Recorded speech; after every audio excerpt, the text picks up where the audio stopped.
Good day, everyone. My name is Jordan, and today we will discuss the ways on how we can build a positive school culture.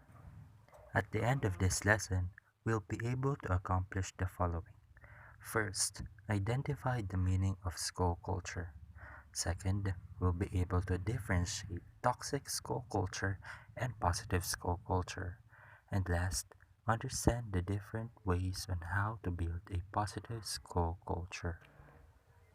How do you want teachers and students to feel when they walk in school every morning? Are your teachers dreading coming to work in the morning? Do students walk into the building with their heads down trying not to interact with others? Or are your teachers excited and start each class with enthusiasm?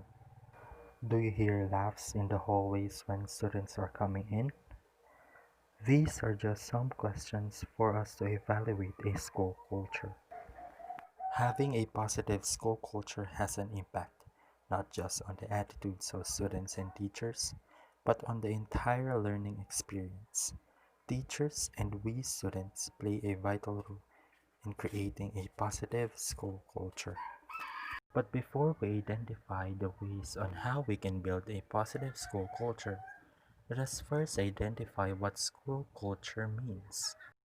A school culture consists of underlying influences and attitudes within the school, which are based on norms, traditions, and beliefs of the staff and students.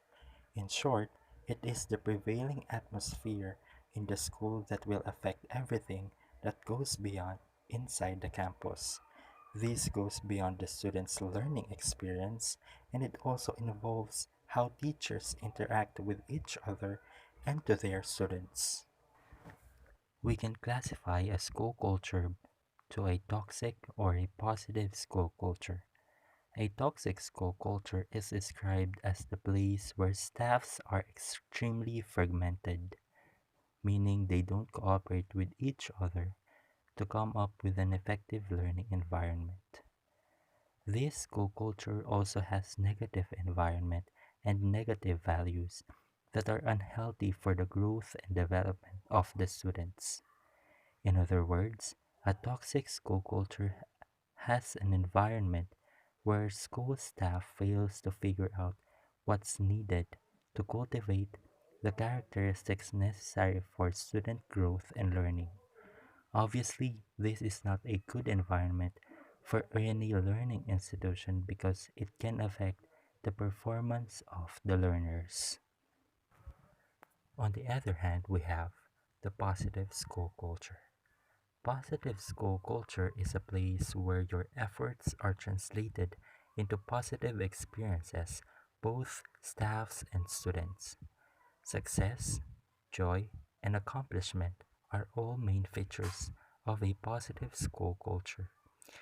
When your school has a positive culture, teachers are excited to work because they see the bigger picture, and students are in a better position, both mentally and emotionally, to learn. There are 5 ways on how we can build a positive school culture. First, we have staff role models. Second, build strong relationships. Third, set appropriate consequences. Fourth, track and measure positivity. And last, fifth, reward good behavior. First on our list is staff role models. At school, students learn by observation. Observing the actions of other people influence how they respond. Therefore, children model what they see in their environment as a way of coping with unfamiliar situations. No matter what, all behavior is learned, good or bad. Staff's behavior communicates how students should behave, regardless of how students are told to behave. For example, research has shown that when a student is rejected by peers, a teacher's reaction can reshape the situation. If the teacher models warm and friendly behavior to the isolated student, peers will become less likely to continue to isolate the peer. Students see their teacher modeling a friendly relationship and they mirror it. The opposite is also true. As school leaders, teachers have the power to set the tone inside the school. As teachers and as adults, they should be the role model of discipline, respect, and good attitude so that the students will mirror and follow the things that they see to them. Second on our list is build strong relationships. At the end of the day, staff student relationships are the core of the learning process. These relationships influence everything from how staffs feel supported and rewarded to how students learn and improve their performance. Since staff and students make up the school atmosphere, the focus should be on the relationship between each other. Research tells us that when students feel liked and respected by their teachers, they find more success in school, both academically and behaviorally. On the other hand, weak interpersonal relationships result into lack of trust, insecurity, and fear, which begin to define a negative school culture. Strong relationships need to be a priority for the whole school. But how can we do it? We can do it by the teachers. Teachers need to have time to talk to their students in and out of the classroom. Parents should be involved in the process too. With clear two-way communication, behavior at home influences behavior in the classroom.